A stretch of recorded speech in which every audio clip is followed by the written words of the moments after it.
அனைவருக்கும் வணக்கம். வண்ணாரியம்மன் ஆஸ்ட்ரோ தளத்தின் வாயிலாக உங்களை தொடர்பு கொள்வதில் மகிழ்ச்சி. இந்த பதிவில் சிம்ம ராசிக்கான குரு வக்ர பெயர்ச்சி பலன்களை பார்க்கலாங்க.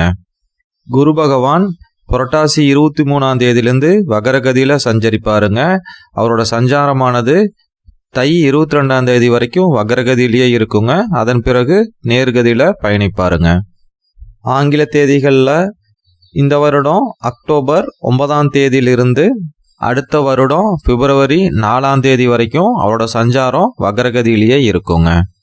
சிம்ம ராசியை பொறுத்த வரைக்கும் குரு பகவான் பூர்வீக ஸ்தானமான 5வது ஸ்தானத்துக்கும் ஆயுள் ஸ்தானமான 8வது ஸ்தானத்துக்கும் அதிபதியாக வர்றாருங்க.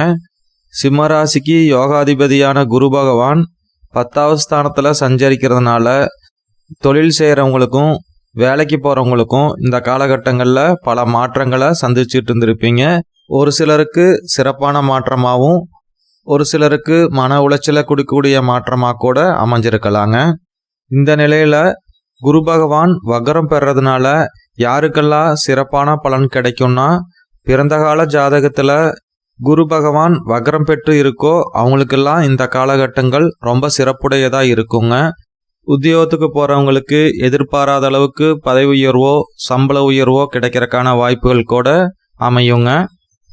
அதே போல தாங்க தொழில் செய்கிறவங்களுக்கும் வியாபாரம் செய்கிறவங்களுக்கும் திடீர் வளர்ச்சி ஏற்படுறதுக்கான சூழ்நிலைகளும் உண்டுங்க.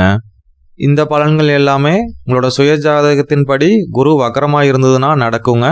மற்றவங்க எல்லாருமே உத்தியோகத்துக்கு போகிறவங்களாகட்டும் தொழில் செய்கிறவங்களாகட்டும் இந்த காலகட்டங்களில், அதாவது குரு பகவான் வக்ரம் பெயர்ச்சி அடைகிற காலகட்டங்களில் ரொம்ப நிதானமாக செயல்படணுங்க. தொழில் செய்கிறவங்க பெரிய இன்வெஸ்ட்மெண்ட் எதுவும் இந்த காலகட்டங்களில் பிளான் பண்ண வேண்டாங்க. பெரிய முடிவுகள் எல்லாமே தள்ளி போடுறதே சிறப்பளிக்குங்க. தொழிலாகட்டும் வியாபாரமாகட்டும் இப்போ நடந்துகிட்டு இருக்கிறத நல்லபடியாக பார்த்துக்கிறதே போதுமானதுங்க. அதுவே ரொம்ப சிரமமாக இருக்குங்க. எதுவுமே டைமுக்கு சரிவர நடக்காதுங்க. இந்த நிலை இருக்கும்போது தொழிலையும் வியாபாரத்தையும் விரிவாக்கம் பண்ணுறது இந்த சமயத்தில் கூடாதுங்க. உத்தியோகத்துக்கு போகிறவங்கள பொறுத்த வரைக்கும் ஏதாவது வேலை மாற்றத்துக்கு பிளான் பண்ணிங்கன்னா ஒரு டைமுக்கு 2 டைம் யோசிச்சு முடிவு பண்ணணுங்க. புதிய இடத்துல இப்போ இருக்கிறத விட கடினமான சூழ்நிலை கூட ஒரு சிலருக்கு அமையலாங்க. அதனால் எதையும் தீர யோசித்து முடிவு பண்ணணுங்க. இருக்கிற வேலையில் கொஞ்சம் முன்ன பின்ன இருந்தாலும் அட்ஜஸ்ட் பண்ணி போகிறதே ரொம்ப நல்லதுங்க. உங்களோட சுயஜாதகத்தின்படி நடக்கிற தசாபுத்திகள் நல்லதாக அமைஞ்சிருந்தா கெட்ட பலன்கள் எல்லாமே ரொம்பவே குறைவாக நடக்குங்க. நல்ல பலன்கள்லாம் ரொம்ப மிகுதியாக நடக்குங்க. அதற்கடுத்ததாக இந்த காலகட்டங்களில் நிறையா ட்ராவலில் எதிர்பார்க்கலாங்க. ஒரு இடத்த விட்டு இன்னொரு இடத்துக்கு அடிக்கடி போகிற மாதிரி சூழ்நிலைகள் வருங்க. அது தொழிலுக்காகவோ இல்லை உத்தியோகத்துக்காக கூட இருக்கலாங்க. ஒரு சிலருக்கு குடும்ப சூழ்நிலைகள் காரணமாக கூட நிறையா ட்ராவல்கள் செய்ய வேண்டியது வருங்க. இந்த மாதிரி பயணங்கள் ஒரு சிலருக்கு மன சோர்வை கூட கொடுக்கலாங்க. எது எப்படி இருந்தாலும் இந்த பயணங்களோட முடிவு உங்களுக்கு சாதகமாகவும் நன்மை தரக்கூடிய வகையிலையும் அமையுங்க. அதற்கடுத்ததாக இந்த காலகட்டங்களில் ஆடை ஆபரணம் சேர்க்கையெல்லாம் ஏற்படுறதுக்கான வாய்ப்புகளும் உண்டுங்க. அதனால் இந்த காலகட்டத்தை நகை வாங்கணும்னு நினைக்கிறவங்க நல்ல முறையில் பயன்படுத்திக்கலாங்க. அதற்கடுத்ததாக மாணவர்களை பொறுத்த வரைக்கும் பள்ளியில் படிக்கிற மாணவர்களாகட்டும் கல்லூரியில் படிக்கிற மாணவர்களாகட்டும் இருவருக்குமே படிப்புக்காக நிறையா நேரம் செலவிட வேண்டிய சூழ்நிலைகள் கண்டிப்பாக ஏற்படுங்க. படிப்பு சுமை கொஞ்சம் கூடுதலாக கூட இருக்கலாங்க. இருந்தாலும் அதற்கான பலன் கண்டிப்பாக நல்லதாக அமையுங்க.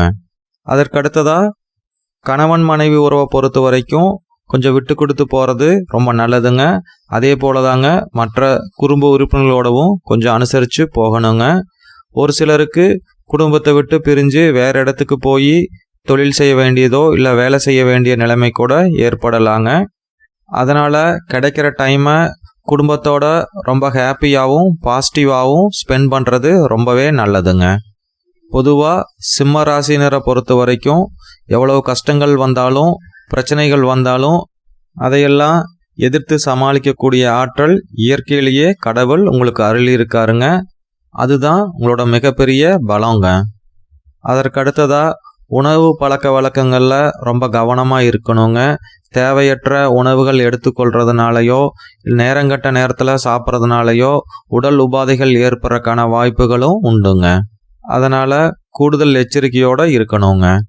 மொத்தத்தில் குரு வக்கரம் பெற இந்த காலகட்டங்களில் சுயஜாதகத்தின்படி நல்ல தசாபுத்திகள் நடக்கிறவங்களுக்கும் சுயஜாதகத்தில் குரு வக்கரமாக இருக்கிறவங்களுக்கும் ரொம்ப நல்ல பலன்களே அதிகமாக நடக்குங்க. மற்றவங்க தொழிலில் வேலையில் கொஞ்சம் எச்சரிக்கையாக இருந்தால் போதுமானதுங்க.